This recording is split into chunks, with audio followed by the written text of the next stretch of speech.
Hay documentos que jamás deberían haber visto la luz, papeles que se ocultan no porque sean falsos, sino precisamente porque son verdaderos, pergaminos que se guardan en bóvedas subterráneas no para preservar la historia, sino para enterrarla.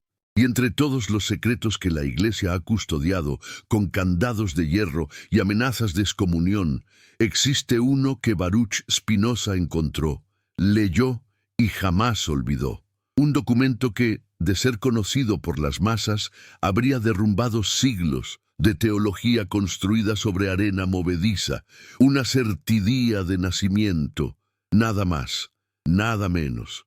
La prueba romana de que Jesús de Nazaret no nació en un establo iluminado por ángeles, sino en el registro burocrático del imperio, como cualquier otro niño judío bajo ocupación. Porque ese papel aterroriza más que cualquier herejía. ¿Qué tiene de peligroso que un Salvador tenga un documento oficial? ¿No será que la Iglesia siempre ha temido más a la historia verificable que a los milagros inventados? Ámsterdam, 1677. Las calles huelen a tabaco, a tinta fresca y a libertad vigilada. Spinoza camina por los canales con la mirada perdida en algún punto invisible que solo los filósofos pueden ver.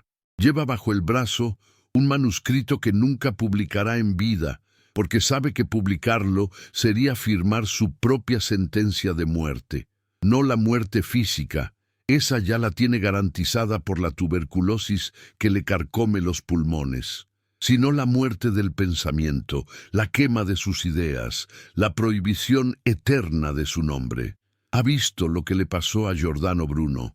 Ha leído sobre las hogueras que devoran libros antes de devorar hombres, y sin embargo escribe, porque hay verdades que no pueden callarse, aunque el silencio sea más seguro que la palabra. ¿No es esa la paradoja del pensador libre? Morir por decir lo que todos prefieren ignorar. El documento llegó a sus manos por vías que la historia oficial nunca registrará. Un monje dominico con remordimientos de conciencia. Un copista del Vaticano que ya no creía en lo que transcribía. Un traductor de hebreo que encontró inconsistencias tan brutales en los evangelios que decidió buscar en los archivos romanos lo que la Biblia omitía. Y allí estaba, entre rollos polvorientos de censos imperiales, entre listas de impuestos cobrados en Judea, entre nombres de artesanos, carpinteros, pescadores y rebeldes crucificados. Un nombre, Yeshua ben Yosef, fecha de nacimiento registrada, lugar de nacimiento confirmado, padre identificado, madre identificada. Todo anotado con la precisión administrativa de un imperio que documentaba hasta el último grano de trigo cobrado en tributo. ¿Por qué Roma, tan obsesionada con sus registros, tendría que inventar el nacimiento de un judío sin importancia? ¿Y por qué la Iglesia, tan obsesionada con la verdad revelada, necesitaría esconder un documento que simplemente confirma que Jesús existió? Spinoza lee el pergamino con las manos temblorosas. No tiembla de miedo, sino de algo peor, certeza. La certeza de que todo lo que le enseñaron en la sinagoga de Ámsterdam era una mentira. La certeza de que todo lo que la Iglesia proclama desde los púlpitos es una construcción política. La certeza de que Dios no necesita milagros para ser Dios y que la humanidad no necesita mitos para encontrar significado. Pero si eso es cierto, entonces ¿para qué sirven las religiones organizadas? ¿Para qué los sacerdotes, los rabinos, los imanes? ¿Para qué las jerarquías que se interponen entre el hombre y lo divino? ¿No será que el verdadero sacrilegio no es dudar de Dios, sino dudar de quienes dicen hablar en su nombre? El documento es breve, apenas unas líneas en latín burocrático, con esa frialdad administrativa que caracteriza a los imperios. Registrado en el año 7º del reinado de César Augusto, provincia de Judea, distrito de Galilea, localidad de Nazaret, nacimiento de varón, hijo de Yosef bar Jacob, artesano, y de Miriam bat Joaquín, sin profesión registrada, circuncidado al 8º día según costumbre hebrea, impuesto de natalidad pagado, 3 sestercios, firmado por el escriba local, sellado por el prefecto regional, archivado en Cesarea Marítima, copiado para Roma. Nada de estrellas guiando a magos persas, nada de ángeles anunciando nacimientos virgenes, nada de pastores cayendo de rodillas ante un niño divino. Solo la burocracia implacable de un imperio que registraba cada vida para poder cobrarle impuestos hasta la muerte. ¿No es irónico que la prueba más sólida de la existencia de Jesús sea también la prueba de su total humanidad? Spinoza ya había comenzado a sospechar antes de ver el documento. Su lectura del Pentateuco lo había llevado a conclusiones que horrorizaron a los rabinos de Ámsterdam. Moisés no escribió el Pentateuco. La Torá no es palabra literal de Dios. Los milagros son metáforas mal interpretadas por pueblos analfabetos. La Biblia es un libro humano, demasiado humano, escrito por hombres con agendas políticas, económicas y teológicas. Y si eso es cierto para el Antiguo Testamento, ¿por qué el Nuevo habría de ser diferente? ¿Por qué los evangelios, escritos décadas después de la muerte de Jesús, por autores que nunca lo conocieron, tendrían que ser más confiables que los mitos griegos sobre Hércules? ¿No será que la fe exige precisamente lo que la razón no puede ofrecer? La suspensión del pensamiento crítico. La certeza de nacimiento romana no niega a Jesús. Al contrario, lo confirma. Confirma que existió, confirma que nació, confirma que fue judío, confirma que vivió bajo ocupación, confirma que su padre era carpintero, confirma que su madre era una mujer común. Confirma todo excepto lo único que la Iglesia necesita que sea cierto, el milagro. Porque si Jesús nació de manera natural, registrado como cualquier otro bebé del imperio, entonces, ¿qué pasa con la virginidad de María? ¿Qué pasa con la concepción inmaculada? ¿Qué pasa con la divinidad heredada del Espíritu Santo?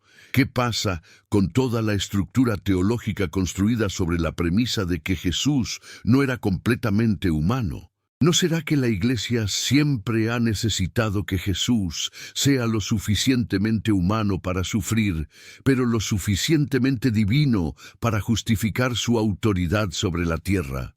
Spinoza escribe en su cuaderno de notas, ese que nunca será publicado, ese que sus amigos quemarán después de su muerte para proteger su legado.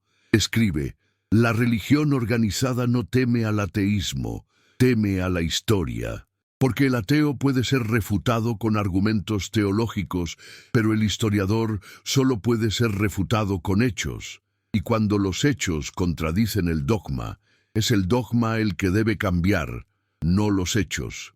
Pero las instituciones religiosas prefieren quemar los hechos antes que reformar el dogma. Porque el dogma es lo que les da poder, y el poder es lo único que ninguna institución renuncia voluntariamente. ¿No es esa la verdadera lección de la historia? Que las religiones sobreviven no por la verdad que proclaman, sino por el miedo que inspiran. El Vaticano sabía de la existencia del documento desde el siglo IV. Cuando el emperador Constantino convirtió al cristianismo en religión oficial del imperio, ordenó una revisión exhaustiva de todos los archivos imperiales relacionados con Judea. No para encontrar pruebas de la divinidad de Cristo, sino para encontrar cualquier cosa que pudiera contradecirla, y encontraron muchas cosas. Registros de crucifixiones que no mencionaban ningún terremoto ni oscurecimiento del sol. Reportes de gobernadores romanos que describían a Jesús como un agitador político menor, no como un líder de masas. Y por supuesto, la certeza de nacimiento. Un problema. Porque si se admitía la existencia de ese documento, se abría la puerta a preguntas peligrosas. Si el nacimiento fue natural, ¿qué más fue natural? ¿La resurrección también? ¿Los milagros también? ¿La ascensión también? ¿No será que toda la estructura del cristianismo se sostiene sobre un solo punto de quiebre, el nacimiento virginal? Los concilios eclesiásticos de los primeros siglos no debatían tanto sobre la naturaleza de Dios, sino sobre cómo manejar las contradicciones entre lo que se predicaba y lo que se sabía. El concilio de Nicea en el año 325 no fue una reunión de teólogos buscando la verdad, sino una reunión de políticos buscando consenso. Constantino necesitaba una religión unificada para mantener unido su imperio. No le importaba si Jesús era Dios, hijo de Dios o profeta de Dios. Le importaba que todos estuvieran de acuerdo en algo lo suficientemente ambiguo para que nadie se rebelara. Y así nació el credo niceno, no como revelación divina, sino como compromiso político. ¿No es esa la verdadera historia del cristianismo? Una serie de compromisos políticos disfrazados de revelaciones divinas. Spinoza entiende que el problema no es Jesús. El problema nunca fue Jesús. El problema es lo que se hizo con Jesús. Un hombre que predicaba amor, perdón y justicia social fue convertido en el fundador de una institución que practica exactamente lo contrario. Un judío que desafiaba a los sacerdotes del templo fue convertido en el Dios de una nueva casta sacerdotal aún más poderosa.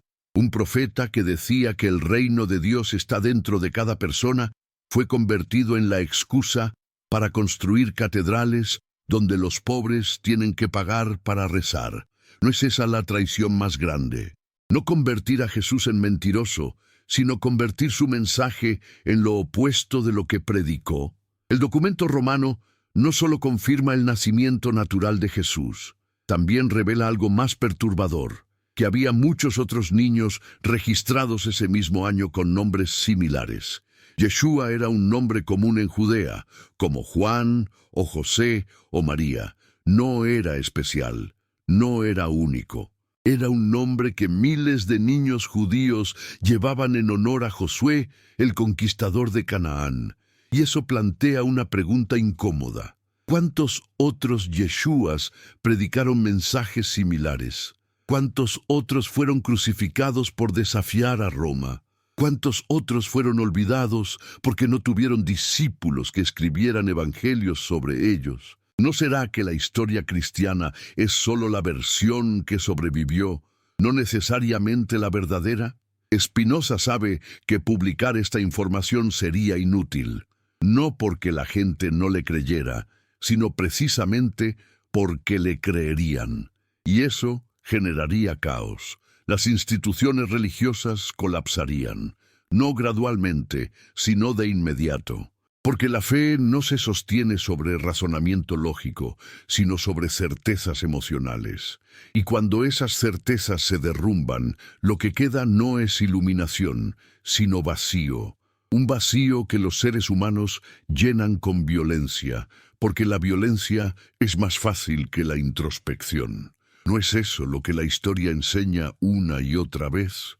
Que las revoluciones ideológicas son siempre sangrientas porque las personas prefieren matar a quien desafía sus creencias antes que cuestionar esas creencias. Pero el silencio tampoco es opción, porque si los filósofos callan ante la injusticia intelectual, entonces, ¿quién hablará? Si los que tienen acceso a la verdad eligen esconderla por miedo a las consecuencias, entonces, ¿en qué se diferencian de los sacerdotes que esconden documentos en bóvedas secretas? Spinoza escribe, sabiendo que sus palabras serán leídas décadas o siglos después de su muerte, cuando tal vez la humanidad esté lista para escucharlas, o tal vez nunca lo esté. Pero ese no es su problema. Su problema es decir la verdad, no asegurarse de que sea bien recibida. ¿No es esa la maldición del filósofo? Saber que tiene razón demasiado pronto. Y en este momento, mientras estas palabras se despliegan ante ustedes como un río que no puede detenerse, hay algo que debe ser dicho, algo que trasciende la filosofía y se adentra en la conexión humana que nos une. Porque si están escuchando esto, si han llegado hasta aquí, es porque buscan algo más que entretenimiento.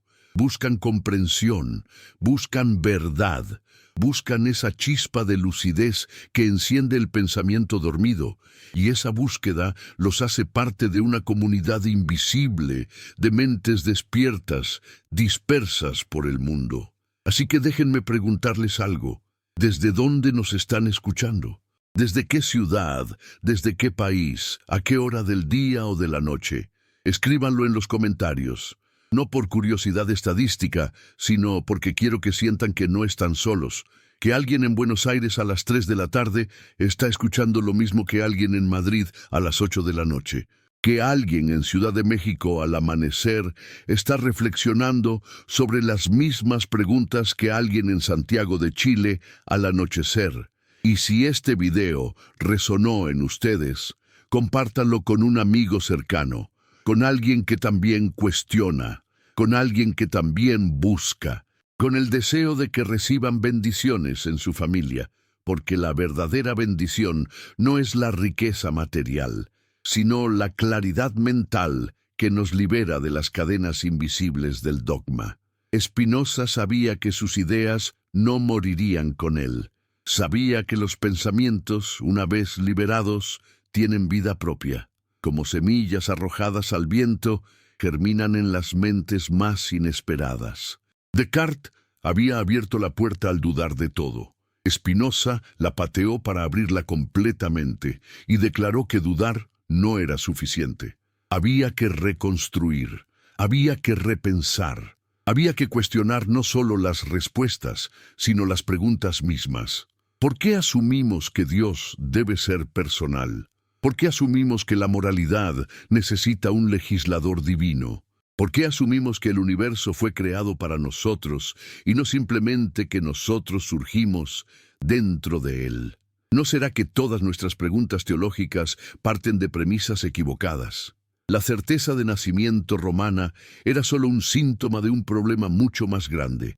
El problema de la autoridad epistémica. ¿Quién decide qué es verdad? Los sacerdotes que leen textos sagrados, los filósofos que usan la razón, los científicos que usan la observación, o cada individuo que debe llegar a sus propias conclusiones. La Iglesia siempre ha insistido en que la verdad es revelada, no descubierta, que está contenida en textos sagrados que deben ser interpretados por autoridades designadas por Dios.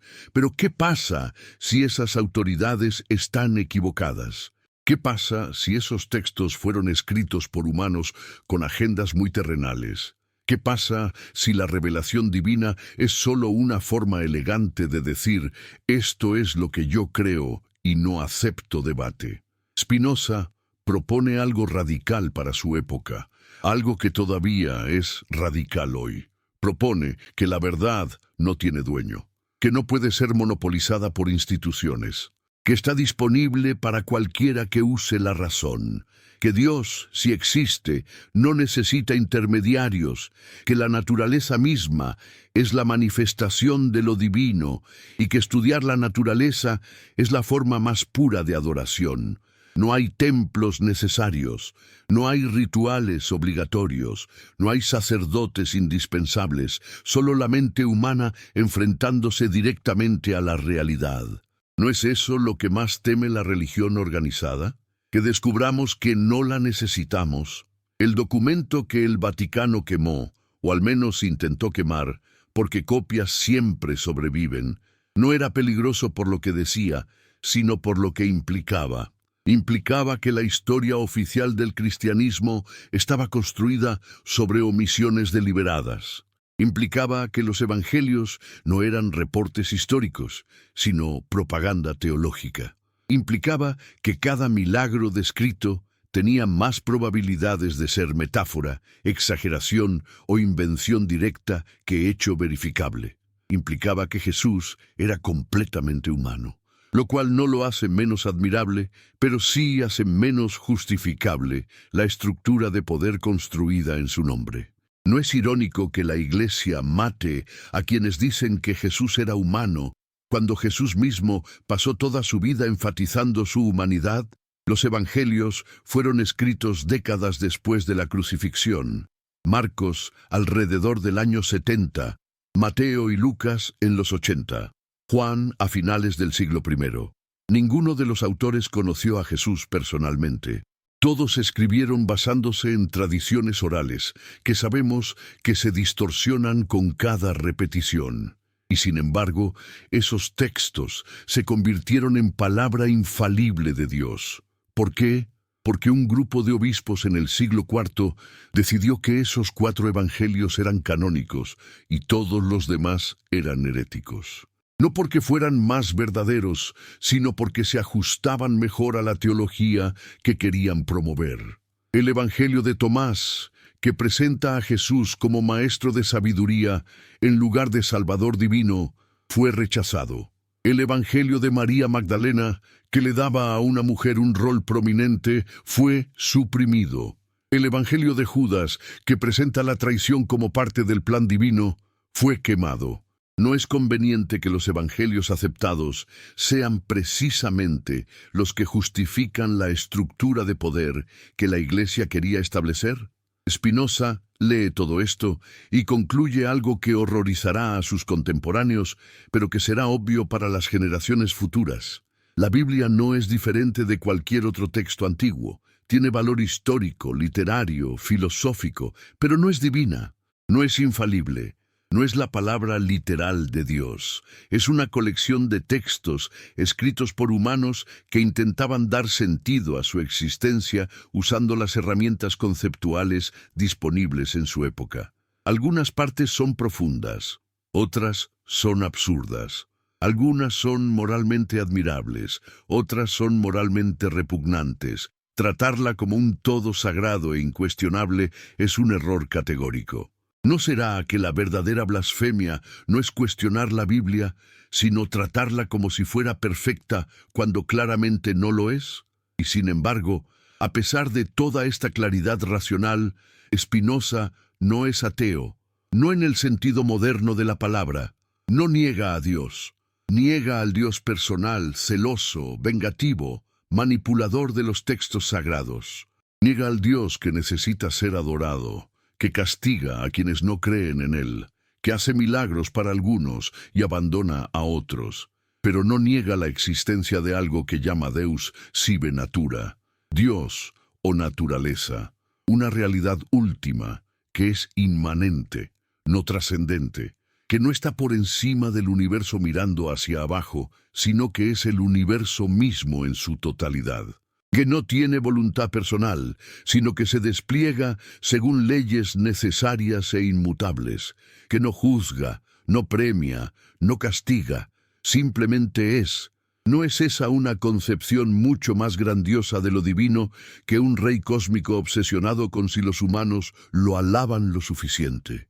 La certeza de nacimiento romana, entonces, no destruye a Dios. Destruye la versión infantil de Dios que las religiones organizadas venden a las masas.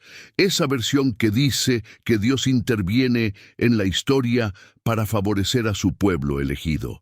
Esa versión que dice que Dios envió a su Hijo a morir para salvar a la humanidad de un pecado original que Él mismo inventó. Esa versión que dice que Dios necesita que creamos en Él para salvarnos, como si la existencia de Dios dependiera de nuestra creencia. ¿No es esa la arrogancia máxima del pensamiento religioso? Pensar que el creador del universo necesita que los humanos lo validen. Spinoza camina por las calles de Ámsterdam sabiendo que nunca será comprendido en vida. Los judíos ya lo han excomulgado.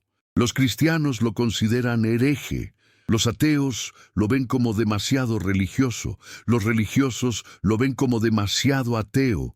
Está solo en un espacio conceptual que él mismo ha creado, donde la razón y la espiritualidad no son opuestos, sino complementarios, donde dudar es una forma de oración, donde cuestionar es una forma de adoración, donde la honestidad intelectual es más sagrada que cualquier ritual.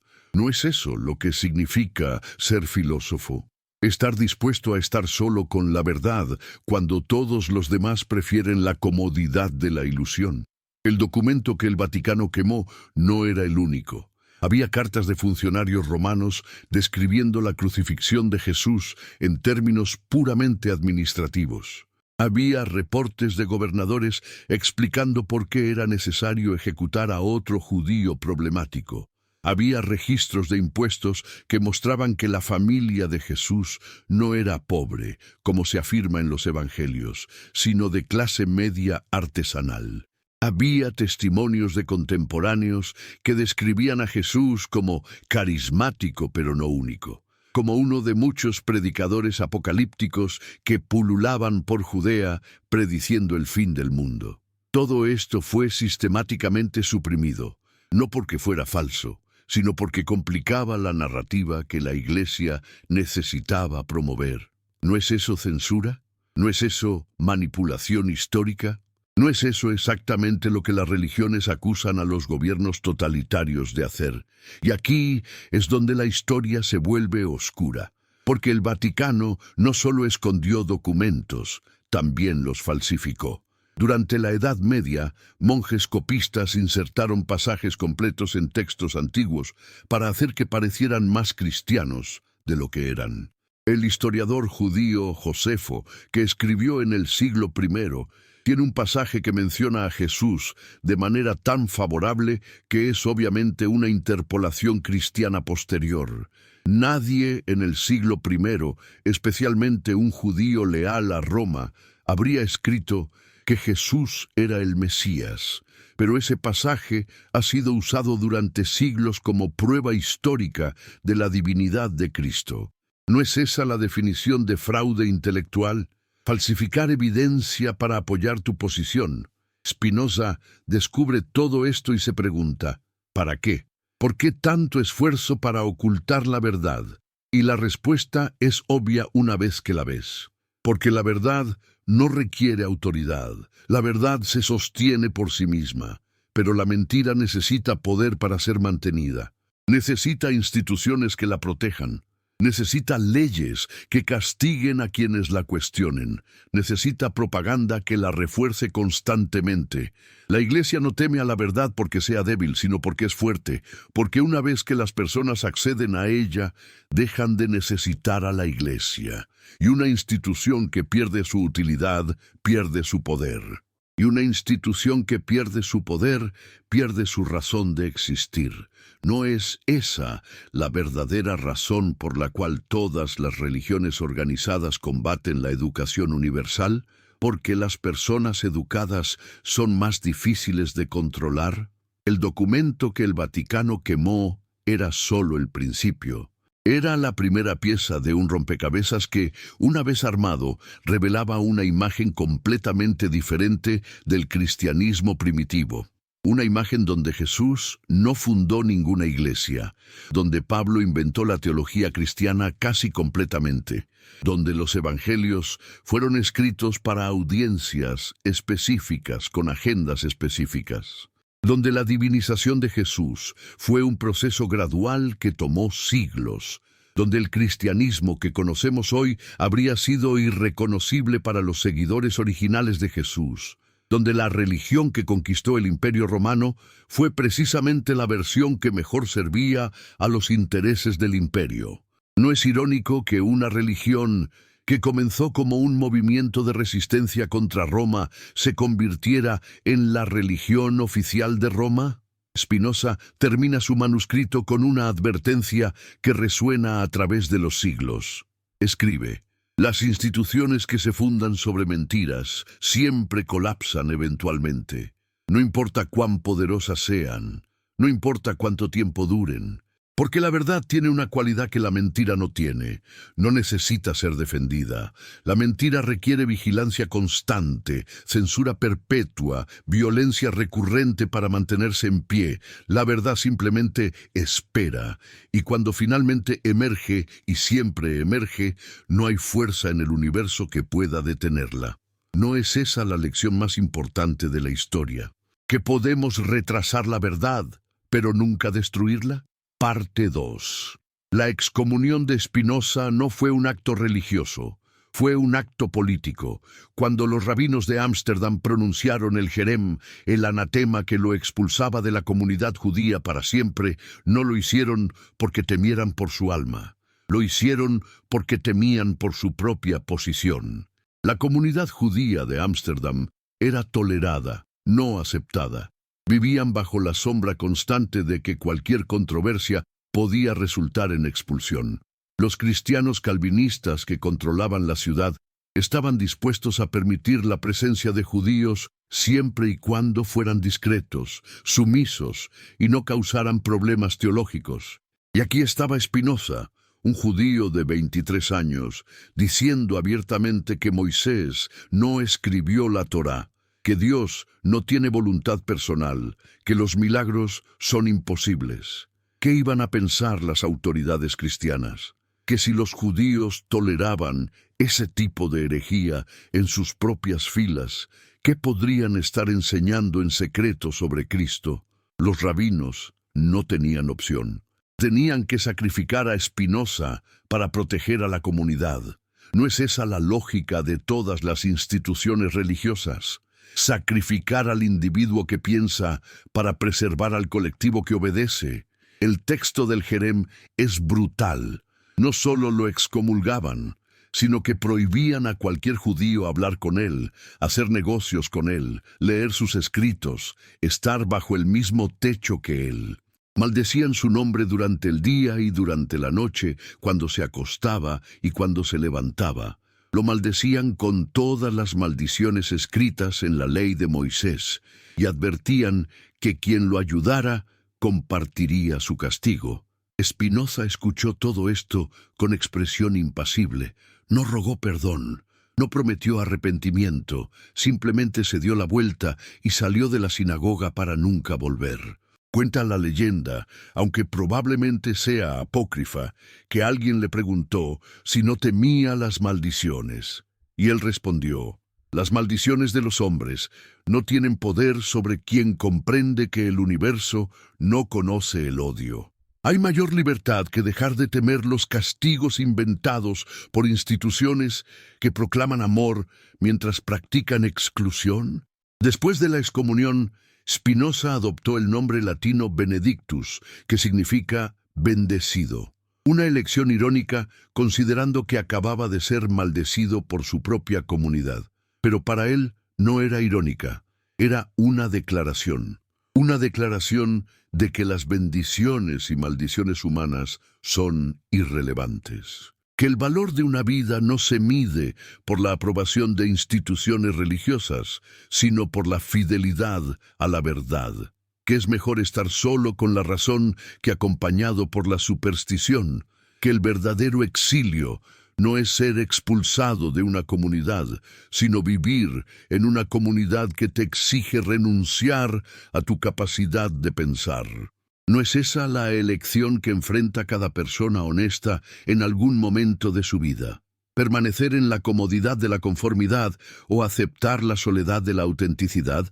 La Europa del siglo XVII era un campo de batalla teológico.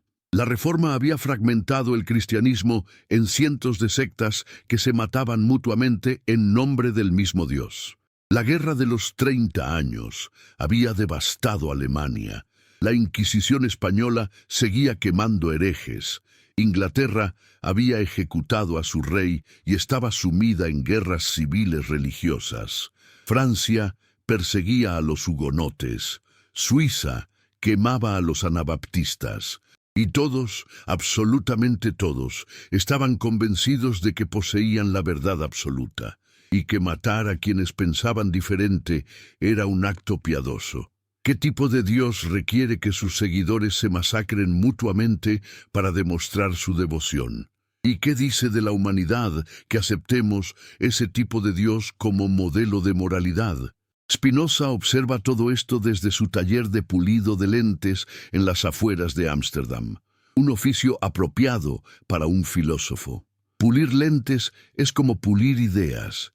Requiere paciencia, precisión, eliminación gradual de imperfecciones hasta que la claridad emerge. Pasa sus días tallando vidrio para telescopios y microscopios, instrumentos que permiten ver lo que el ojo desnudo no puede.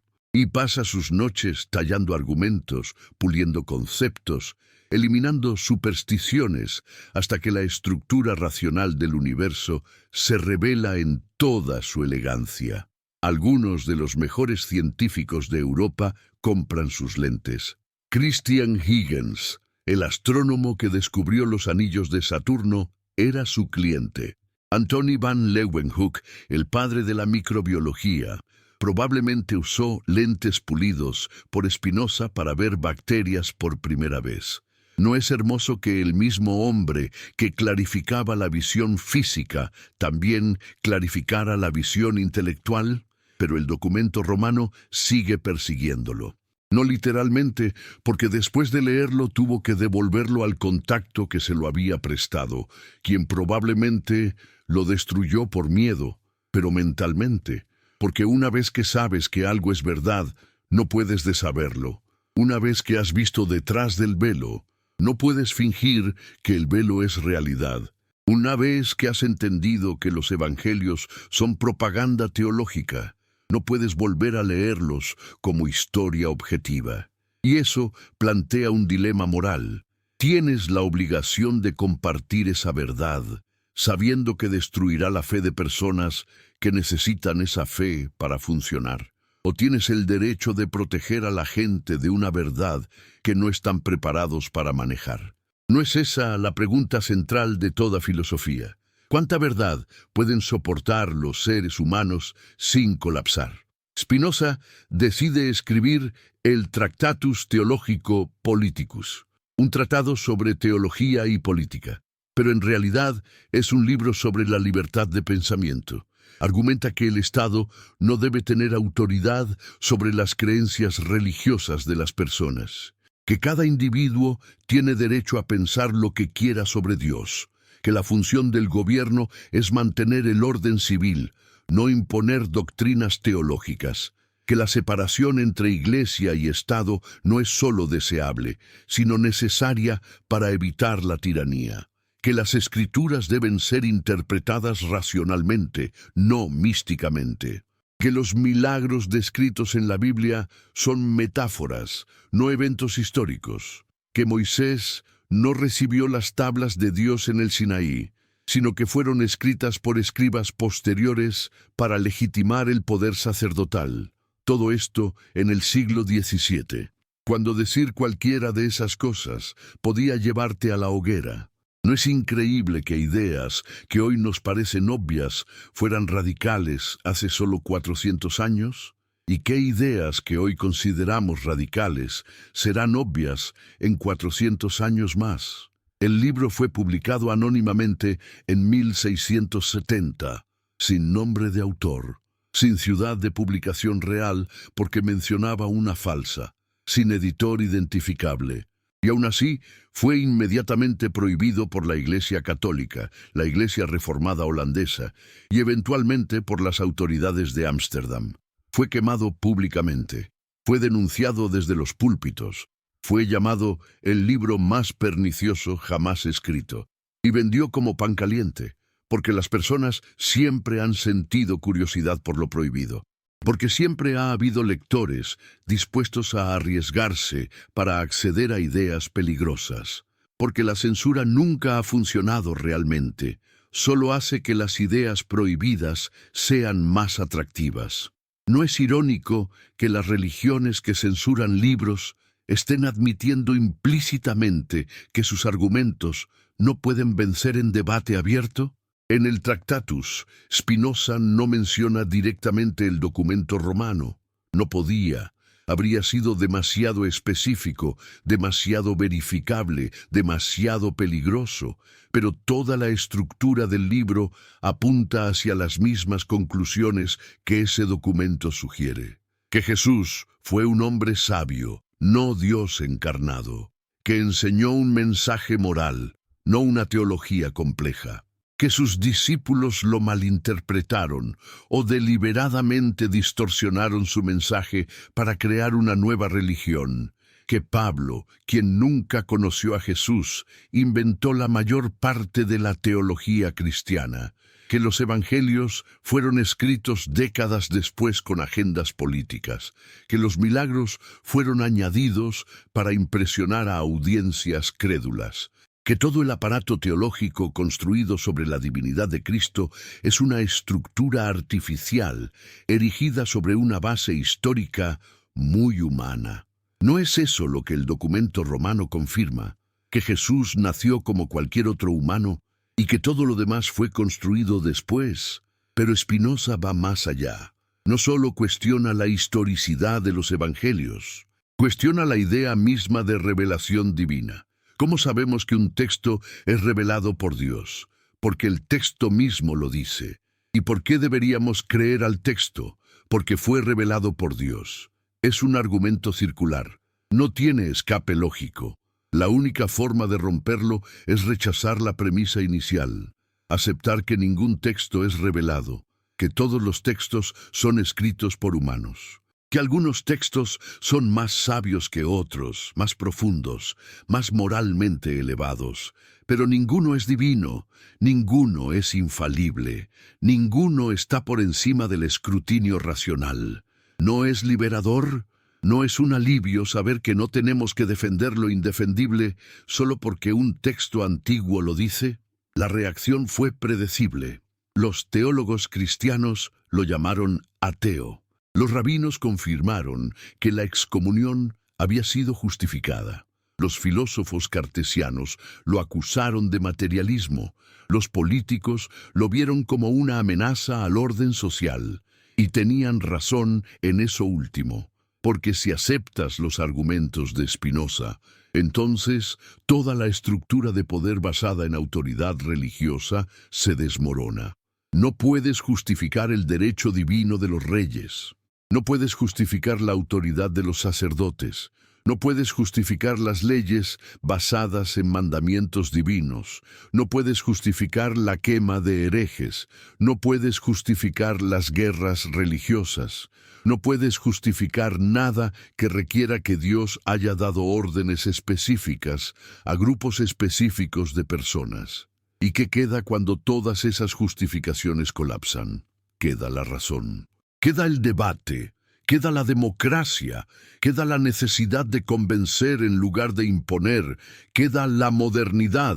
¿No es Spinoza uno de los padres de la modernidad precisamente porque destruyó los fundamentos de la autoridad premoderna? El documento romano que el Vaticano quemó habría acelerado ese proceso. Habría proporcionado evidencia física de lo que Spinoza estaba argumentando filosóficamente. Habría mostrado que la Iglesia no solo estaba equivocada, sino que sabía que estaba equivocada y ocultaba deliberadamente la evidencia. Habría revelado siglos de fraude intelectual. Habría obligado a una reforma o a un colapso total. Y el Vaticano sabía esto. Por eso no solo quemó el documento original, sino que ordenó destruir todas las referencias a él en archivos, cartas, memorandos internos. Por eso amenazó con excomunión a cualquiera que mencionara su existencia. Por eso creó una sección especial del Santo Oficio dedicada exclusivamente a rastrear y eliminar cualquier copia que pudiera haber sobrevivido. ¿No es esa la prueba más clara de que el documento era real? ¿Que invirtieron tanto esfuerzo en borrarlo de la historia? Spinoza escribe en sus notas privadas, las que sus amigos encontrarán después de su muerte. La Iglesia no teme a los ateos. Un ateo es alguien que no cree en Dios, pero la Iglesia puede argumentar con un ateo, puede apelar a la fe, a la experiencia personal, al misterio. Lo que la Iglesia realmente teme es al historiador honesto. Porque el historiador honesto no discute sobre si Dios existe, discute sobre si los eventos descritos en los textos sagrados realmente ocurrieron, y eso es verificable. Y cuando los eventos no ocurrieron como se describen, la Iglesia no puede apelar a la fe, solo puede apelar a la censura. ¿No es esa la diferencia entre fe y conocimiento? ¿Que la fe no puede ser refutada porque no hace afirmaciones verificables? pero tampoco puede ser confirmada por la misma razón. Hay una carta que Spinoza escribió a un amigo en 1675. No fue publicada hasta mucho después de su muerte, y cuando lo fue, algunos pasajes estaban censurados. En esa carta, Spinoza describe una conversación que tuvo con un teólogo católico que lo visitó en secreto. El teólogo, que Spinoza no nombra por razones obvias, le confesó que la alta jerarquía del Vaticano sabía perfectamente que muchos de los dogmas de la Iglesia no tenían fundamento histórico. Sabían que la virginidad perpetua de María era teológicamente necesaria pero históricamente absurda.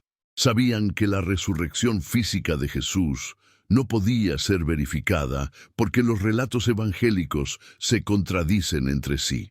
Sabían que muchos de los milagros atribuidos a santos eran leyendas piadosas sin base fáctica, pero argumentaban que la verdad literal no importaba. Lo que importaba era la verdad espiritual. Y si las masas necesitaban milagros para creer, entonces los milagros debían ser promovidos, verificados o no. ¿No es esa la admisión más cínica posible? Que los líderes religiosos no creen en lo que predican, pero lo consideran necesario para controlar a quienes sí creen. Spinoza le preguntó al teólogo, ¿y no te parece inmoral mentir a las personas por su propio bien? Y el teólogo respondió, es inmoral dejar que las personas caigan en el nihilismo. Sin la estructura que proporciona la religión, la sociedad colapsa. Las personas necesitan creer en algo más grande que ellas mismas.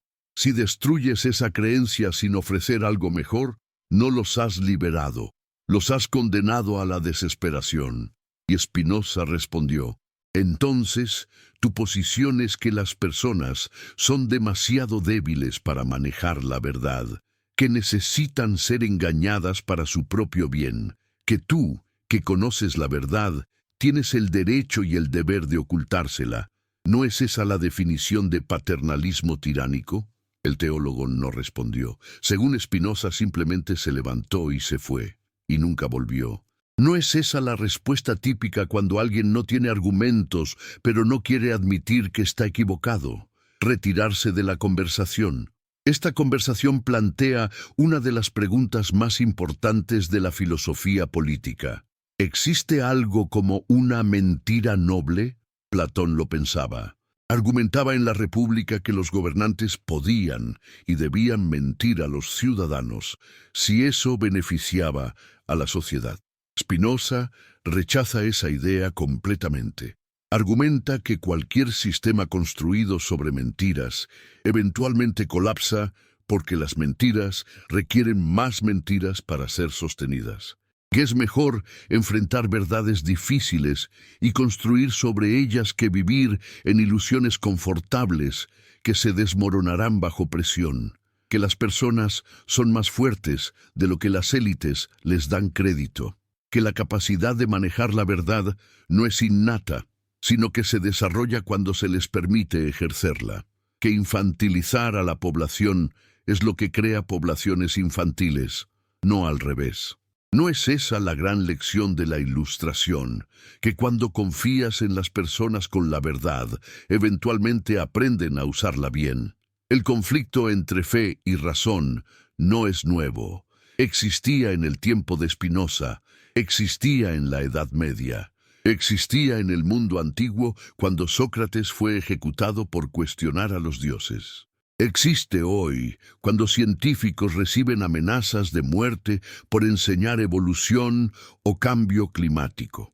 Siempre hay personas que prefieren sus creencias reconfortantes a los hechos inconvenientes. Y siempre hay instituciones dispuestas a explotar esa preferencia para mantener poder. Lo que hace a Spinoza especial no es que notara este conflicto, es que propuso una solución radical. Separar completamente fe y razón. No intentar reconciliarlas, como hicieron los escolásticos medievales. No subordinar una a la otra, como hicieron los reformadores protestantes. Sino reconocer que son dominios completamente diferentes que no deben interferir entre sí. La fe pertenece al ámbito de la práctica moral y la experiencia personal. La razón pertenece al ámbito del conocimiento y la verdad verificable. Cuando la fe intenta dictar verdades sobre el mundo natural, produce absurdos. Cuando la razón intenta dictar prácticas morales sin considerar la experiencia humana, produce crueldad. ¿No es esa separación la base de toda sociedad moderna funcional? El documento romano habría sido la prueba definitiva de que esa separación es necesaria, porque mostraba que cuando tomamos las afirmaciones religiosas como hechos históricos verificables, descubrimos que no lo son. Y si no son hechos históricos, entonces no pueden ser la base para leyes, políticas o estructuras sociales. Pueden ser inspiración moral, pueden ser literatura hermosa, pueden ser fuentes de consuelo personal, pero no pueden ser tratadas como autoridad final sobre cómo debe organizarse la sociedad. ¿No es eso sentido común? ¿Y no es increíble que tengamos que argumentar por sentido común cuando se trata de religión? Spinoza desarrolla todo esto en su obra magna, La Ética, que no publicará en vida porque sabe que sería destruida inmediatamente. Es un libro extraordinario, escrito como un tratado geométrico, con definiciones, axiomas, proposiciones y demostraciones. Como si la verdad sobre Dios, el universo y la ética pudiera ser derivada con la misma certeza que los teoremas matemáticos. Y de cierta forma puede, no porque las verdades éticas sean matemáticas, sino porque son lógicas. Una vez que aceptas ciertas premisas básicas, el resto sigue necesariamente. Y las premisas básicas de Spinoza son: existe solo una sustancia que llamamos Deus sive natura, Dios o naturaleza. Todo lo que existe es un modo de esa sustancia. Nada puede existir fuera de ella. Por lo tanto, todo lo que sucede, sucede necesariamente según las leyes de esa sustancia. No hay voluntad libre en el sentido tradicional. No hay milagros, no hay intervención divina. Solo el despliegue inevitable de la naturaleza según sus propias leyes. ¿Es esto determinismo? Sí. ¿Es esto aterrador? Solo si crees que necesitas libertad metafísica para tener significado moral. Spinoza argumenta que no la necesitas. Que el verdadero significado viene de comprender tu lugar en el orden natural y actuar en conformidad con tu naturaleza racional. Esta filosofía hace que el documento romano sea irrelevante en cierto sentido, porque si Spinoza tiene razón sobre la naturaleza de Dios, entonces no importa si Jesús nació virginalmente o naturalmente, no importa si hizo milagros o no, no importa si resucitó físicamente o solo en el corazón de sus discípulos. Nada de eso cambia la estructura fundamental de la realidad. Dios no se vuelve más o menos real dependiendo de cómo nació Jesús. La moralidad no se vuelve más o menos obligatoria dependiendo de si hubo ángeles en Belén. La verdad no se vuelve más o menos verdadera dependiendo de si hay un documento romano en una bóveda del Vaticano. Y sin embargo, políticamente, el documento importa enormemente, porque las personas no viven en el mundo de las ideas puras. Viven en el mundo de las instituciones que reclaman autoridad basada en esas ideas. Y si esas instituciones han estado mintiendo, las personas tienen derecho a saberlo. ¿No es esa la diferencia entre filosofía y política? Que la filosofía busca la verdad abstracta, mientras la política lidia con las consecuencias concretas de esa verdad. Y mientras tanto, a través de los siglos, el Vaticano ha mantenido su secreto, ha refinado sus técnicas de censura, ha desarrollado el Index Librorum Prohibitorum, el índice de libros prohibidos, que eventualmente incluirá todas las obras de Spinoza. Ha creado el Santo Oficio, que eventualmente se convertirá en la Congregación para la Doctrina de la Fe. Ha perfeccionado el arte de controlar la narrativa, de presentar una imagen unificada al mundo mientras internamente debate y duda. y había entrenado a generaciones de teólogos en el arte de responder preguntas sin realmente responderlas, de admitir inconsistencias menores mientras niegan las mayores, de aceptar interpretaciones metafóricas cuando la interpretación literal es insostenible. Es un sistema brillante, realmente, diseñado para sobrevivir cualquier desafío específico, adaptándose sin cambiar fundamentalmente. ¿No es eso lo que hace a las instituciones religiosas tan difíciles de reformar? Que son lo suficientemente flexibles para absorber críticas sin cambiar realmente nada esencial. Spinoza muere en 1677, a los 44 años, de tuberculosis exacerbada por años de inhalar polvo de vidrio mientras pulía lentes. Muere pobre, solo, excomulgado tanto por judíos como por cristianos. Muere sabiendo que sus obras más importantes no serán publicadas hasta después de su muerte. Muere sin ver el impacto que tendrá en la filosofía occidental, pero no muere amargado, porque comprendió algo que sus perseguidores nunca comprendieron, que las ideas tienen vida propia, que matar al pensador no mata el pensamiento, que censurar un libro solo hace que sus ideas se propaguen de otras formas, que la verdad, una vez articulada claramente, no puede ser desarticulada, solo puede ser temporalmente suprimida. ¿No es esa la ironía final? Que las instituciones que más esfuerzo ponen en suprimir ideas son las que más garantizan que esas ideas sobrevivan. Parte 3. 300 años después de la muerte de Spinoza, en 1975, un equipo de arqueólogos que trabajaba en una excavación cerca de Cesarea Marítima encuentra algo extraordinario: un archivo romano casi intacto, preservado por una combinación de suerte y condiciones ambientales óptimas. Entre los documentos hay censos, registros de impuestos, correspondencia administrativa, y también hay varias certezas de nacimiento, incluyendo una que menciona a un tal Yeshua ben Yosef, nacido en Nazaret. Los arqueólogos, todos ellos seculares, no piensan mucho en ello al principio. Es solo otro nombre judío entre miles. Pero cuando lo mencionan en una conferencia académica, un sacerdote católico que está en la audiencia se pone pálido. Se acerca a los arqueólogos después y les pregunta si pueden ver el documento. Cuando lo hace, pide inmediatamente usar un teléfono. Llama a Roma, y 3 días después, un equipo del Vaticano llega a Israel solicitando acceso exclusivo al archivo. ¿Por qué tanta urgencia? ¿Qué hay en un simple registro de nacimiento que requiere intervención directa de la Santa Sede? Los arqueólogos, naturalmente, se niegan. El material ha sido donado al Museo de Israel y estará disponible para investigación académica abierta. El Vaticano ofrece comprar toda la colección. Los israelíes se niegan. El Vaticano ofrece financiar futuras excavaciones a cambio de acceso preferencial.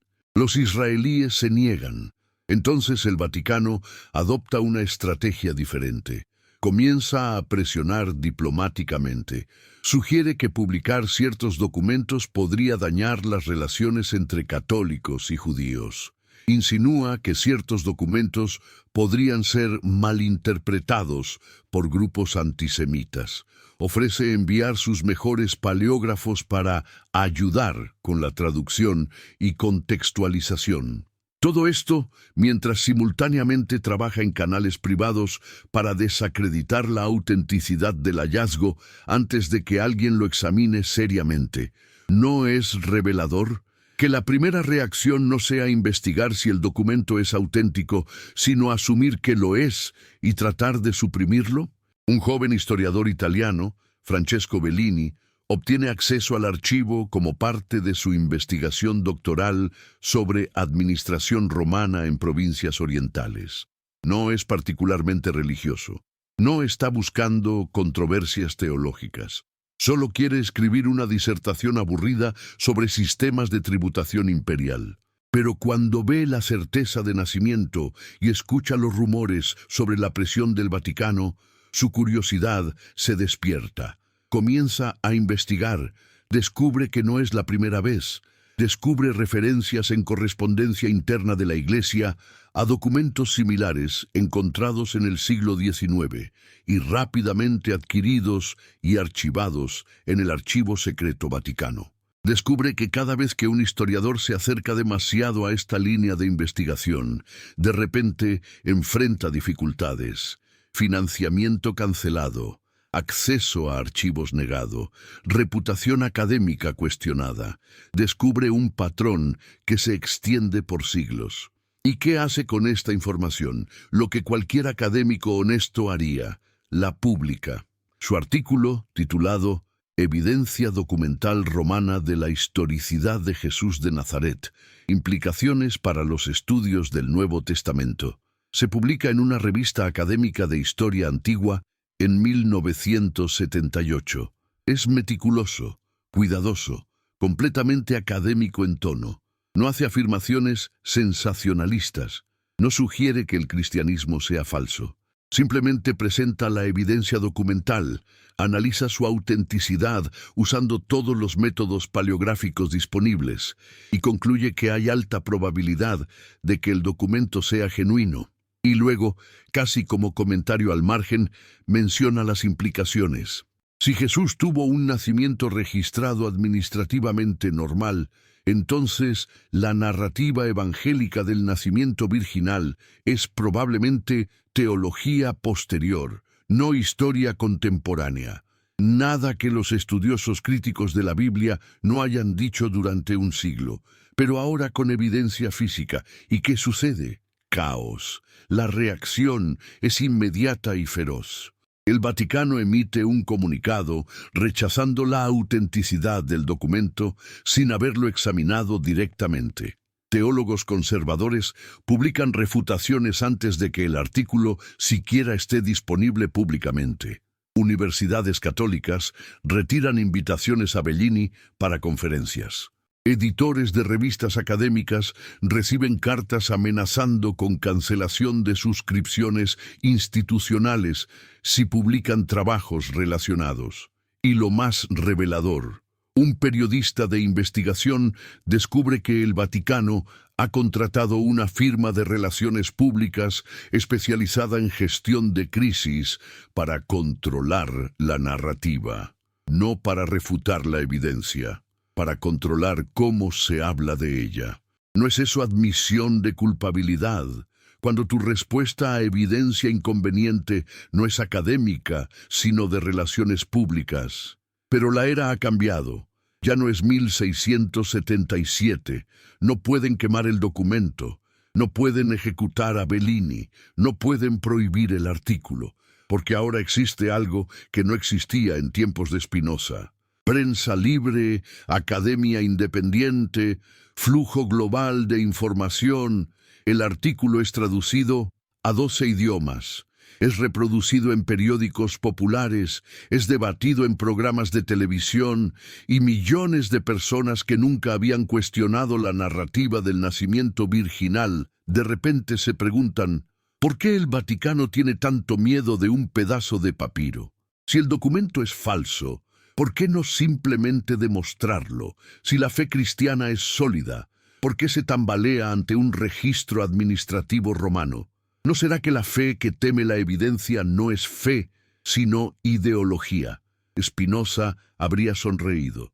Habría reconocido que su predicción se estaba cumpliendo, que la verdad, después de siglos de supresión, estaba emergiendo no porque alguien la liberara heroicamente, sino porque ya no podía ser contenida.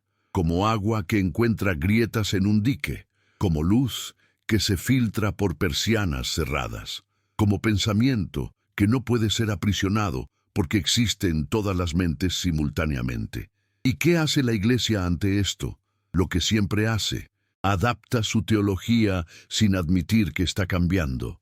De repente, teólogos progresistas comienzan a escribir que el nacimiento virginal nunca fue necesario para la fe cristiana, que siempre fue entendido metafóricamente por los eruditos serios, que lo importante no es cómo nació Jesús, sino cómo vivió. Todo esto dicho como si siempre hubiera sido la posición oficial, cuando hace apenas décadas la Iglesia ejecutaba a personas por sugerir exactamente eso. Francesco Bellini recibe amenazas de muerte. No del Vaticano directamente, por supuesto, nunca directamente, sino de grupos de laicos católicos que lo acusan de blasfemia, de conspiración judía, de estar pagado por ateos militantes. Su auto es vandalizado, su oficina en la universidad es saqueada, su familia recibe llamadas intimidantes y, sin embargo, continúa su investigación porque ha comprendido algo fundamental, que la verdad no es opcional, que cuando tienes evidencia de algo importante, tienes obligación moral de compartirla, sin importar las consecuencias personales, que la alternativa es complicidad. ¿No es esa la prueba del carácter? ¿Mantener tus principios cuando hacerlo te cuesta algo? Otros académicos comienzan a investigar. Descubren más documentos. No certezas de nacimiento adicionales de Jesús específicamente, pero sí registros que confirman que el sistema de documentación romano era exhaustivo, meticuloso, ampliamente distribuido, que los censos eran tomados regularmente, que los nacimientos eran registrados rutinariamente, que la probabilidad de que Jesús no tuviera documentación romana es esencialmente cero si nació dónde y cuándo los evangelios dicen que nació. Y descubren algo más: referencias en correspondencia temprana de la Iglesia a documentos problemáticos que debían ser manejados con discreción.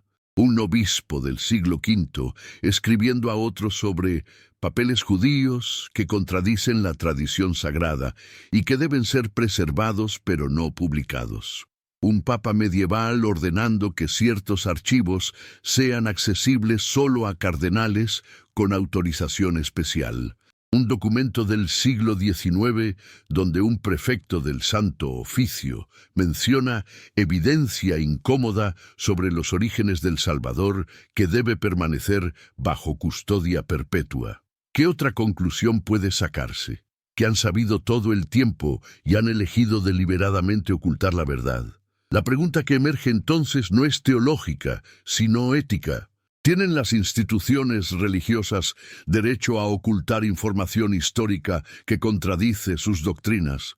Algunos argumentan que sí, que la estabilidad social que proporcionan las religiones justifica cierta flexibilidad con los hechos históricos, que las masas no pueden manejar verdades complejas, que es mejor una mentira noble que un caos nihilista. Pero ¿quién decide qué es una mentira noble? ¿Quién determina que las masas no pueden manejar la verdad? ¿No es esa la justificación que usan todos los autoritarismos? Que las personas comunes son demasiado tontas o débiles para la verdad y necesitan ser guiadas por élites ilustradas que saben mejor. Y no es exactamente ese tipo de pensamiento lo que Spinoza identificó como la raíz de toda tiranía. La revelación del documento romano no destruye el cristianismo, ni siquiera lo daña significativamente, porque para cuando se hace público en los 70, la mayoría de los cristianos educados ya habían aceptado que la Biblia no es historia literal. Ya entendían que los evangelios fueron escritos con propósitos teológicos, no historiográficos. Ya habían reconciliado su fe con el conocimiento moderno. Para ellos, el documento simplemente confirma lo que ya sabían. Pero para los fundamentalistas, para aquellos cuya fe depende de la literalidad absoluta de las Escrituras, es devastador. Y su reacción es predecible. Negación agresiva, teorías de conspiración, ataques a los académicos, búsqueda de cualquier grieta en la evidencia que pueda ser explotada para mantener la duda. ¿No es interesante que la fe más frágil sea siempre la más dogmática? Que quienes más fuerte gritan su certeza son quienes más temen la duda. Spinoza escribió en su Ética: el miedo no puede existir sin esperanza, ni la esperanza sin miedo. Lo que quería decir es que las emociones que nos atan a las instituciones religiosas son precisamente las que nos mantienen esclavizados. Tememos el infierno, entonces esperamos el cielo. Esperamos salvación, entonces tememos la condenación. El sistema se perpetúa a sí mismo a través de un bucle emocional que nunca se resuelve. Porque si la esperanza se cumpliera, ya no necesitarías la institución, y si el miedo se disipara, perderías la motivación para obedecer. Entonces la institución debe mantenerte en un estado permanente de esperanza insatisfecha y miedo no consumado. Debe prometer salvación sin entregarla nunca completamente. Debe amenazar con castigo sin ejecutarlo de forma verificable. Debe mantenerte en un estado de dependencia emocional perpetua. ¿Y cómo rompes ese ciclo? Dejando de temer, dejando de esperar, aceptando la realidad tal como es, no como te gustaría que fuera. El documento romano, entonces, es liberador precisamente porque es mundano, porque muestra que Jesús fue un ser humano nacido de manera humana, que vivió una vida humana y murió una muerte humana. Lo cual no lo hace menos admirable. Al contrario, lo hace más admirable, porque es fácil ser bueno cuando eres Dios. Es fácil enseñar amor cuando eres omnipotente. Es fácil perdonar cuando no puedes ser lastimado. Pero ser bueno como humano, enseñar amor sabiendo que serás crucificado por ello, perdonar a quienes te están matando, eso sí es extraordinario. El Jesús humano es más inspirador que el Jesús divino. El Jesús que podría haber huido, pero eligió quedarse, es más valiente que el Jesús que sabía que resucitaría en 3 días. El Jesús que dudó en Getsemaní es más comprensible que el Jesús que actuaba según un guión predeterminado. ¿No será que la verdadera divinidad de Jesús está en su humanidad plena, no en su divinidad mitológica? Pero las instituciones no pueden aceptar esto, porque un Jesús completamente humano no justifica una iglesia con poder político. Un Jesús que no hizo milagros verificables no justifica una jerarquía sacerdotal que reclama poder milagroso. Un Jesús que no resucitó físicamente no justifica una institución que reclama autoridad única sobre la salvación. Un Jesús que fue un profeta judío, hablando a judíos sobre preocupaciones judías, no justifica una religión global que se separó completamente del judaísmo. Entonces, la institución necesita al Jesús mítico, no al histórico. Necesita los milagros, no las enseñanzas. Necesita la resurrección, no el mensaje de justicia social. Necesita la divinidad, no la humanidad. ¿Y qué hace con la evidencia histórica que contradice todo esto? La suprime, la oculta, la quema, como siempre ha hecho. Los archivos del Vaticano contienen millones de documentos. Algunos están disponibles para investigadores, muchos no. El Archivo Secreto Vaticano, renombrado recientemente como Archivo Apostólico Vaticano, en un intento transparente de relaciones públicas, tiene secciones enteras que permanecen cerradas, oficialmente porque contienen información sensible sobre diplomacia contemporánea o confesiones sacramentales. Pero ¿cuánta información diplomática del siglo IV necesita seguir siendo secreta? ¿Cuántas confesiones de personas muertas hace 1000 años necesitan protección de privacidad? La verdadera razón es obvia. Contienen evidencia de cosas que la Iglesia preferiría que nunca salieran a la luz. Correspondencia sobre compra de indulgencias, registros de tortura de la Inquisición, documentos sobre encubrimiento de abusos. Y probablemente, aunque nunca podrá ser confirmado sin acceso, copias de esos documentos romanos que confirman la humanidad completa de Jesús. ¿Y cuándo se abrirán esos archivos? Nunca voluntariamente, solo cuando sea forzado por presión externa o cuando el contenido sea tan antiguo que ya no importe. La Iglesia abrió recientemente los archivos de Pío XII, el Papa durante la Segunda Guerra Mundial, después de décadas de presión. ¿Por qué tardó tanto? ¿Qué había en esos archivos que necesitaba ser mantenido en secreto durante 80 años? Y cuando finalmente fueron abiertos, revelaron lo que los historiadores ya sabían, que Pío XII sabía sobre el Holocausto y eligió no intervenir decisivamente. No es un secreto que cambie todo, pero es un secreto que daña la imagen de autoridad moral que la Iglesia intenta proyectar. ¿Cuántos otros secretos similares están esperando ser revelados? ¿Cuántas otras inconvenientes verdades históricas están siendo activamente suprimidas? Spinoza nunca vivió para ver la vindicación de sus ideas. Murió como hereje, excomulgado, prohibido, pero sus ideas sobrevivieron. Fueron leídas en secreto, fueron copiadas a mano, fueron discutidas en cafés de Ámsterdam, en salones de París, en universidades de Berlín. Influyeron en los filósofos de la Ilustración. Influyeron en los fundadores de Estados Unidos que insistieron en la separación de Iglesia y Estado. Influyeron en científicos que rechazaron explicaciones sobrenaturales en favor de naturales. Influyeron en generaciones de pensadores que aprendieron que cuestionar no es pecado, sino virtud. Y todo porque un hombre se negó a permanecer en silencio cuando vio injusticia intelectual. ¿No es esa la lección más importante? ¿Que una persona honesta puede cambiar el curso de la historia simplemente negándose a mentir? El documento romano que el Vaticano quemó no fue el único. Nunca lo es.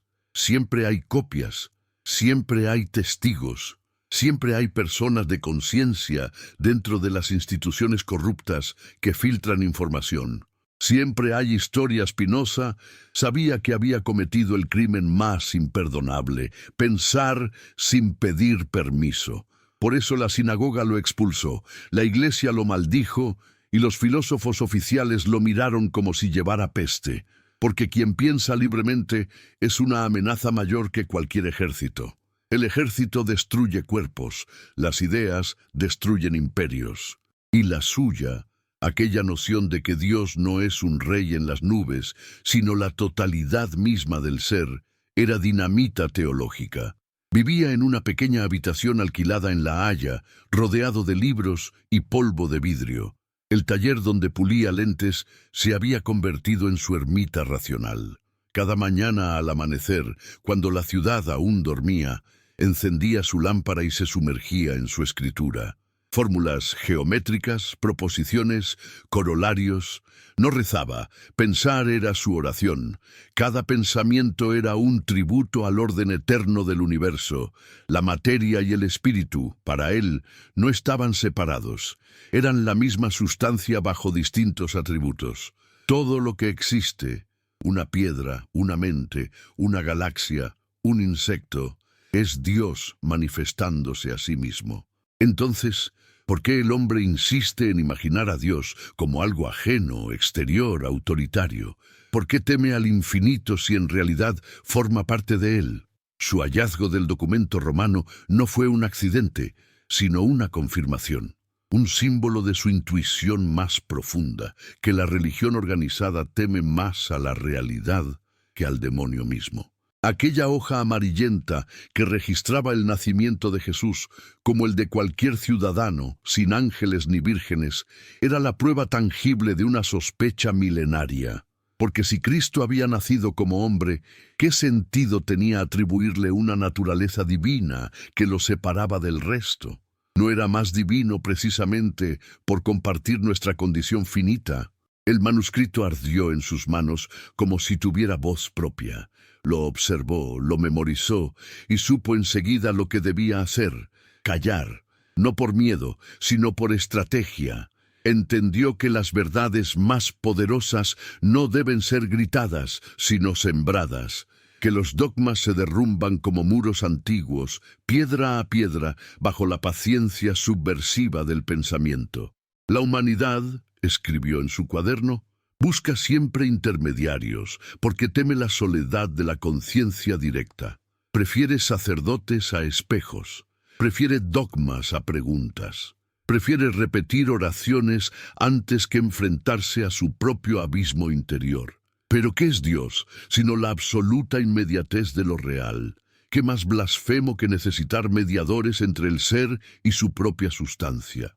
Afuera, la Europa moderna se desgarraba entre guerras de religión, católicos y protestantes matándose por cuál versión del mismo mito era la correcta. Como si el amor divino pudiera medirse por el calibre de los cañones o por la pureza de las citas bíblicas. Spinoza veía con horror cómo cada facción invocaba a Dios para justificar su crueldad.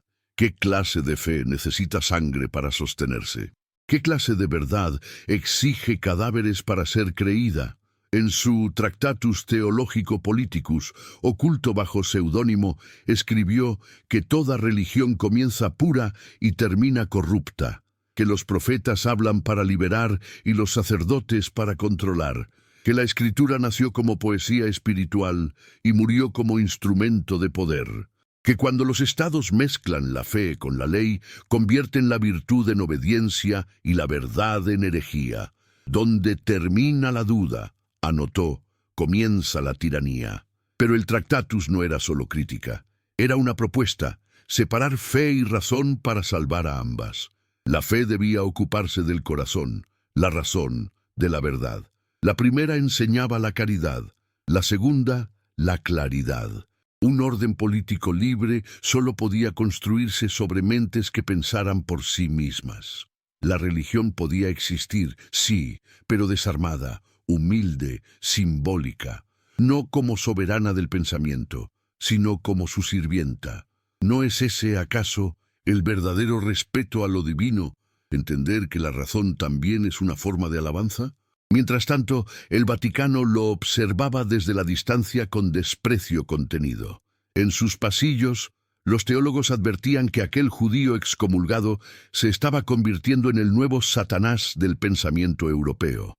No era un enemigo que pudiera ser derrotado con fuego, porque su fuego era la razón misma.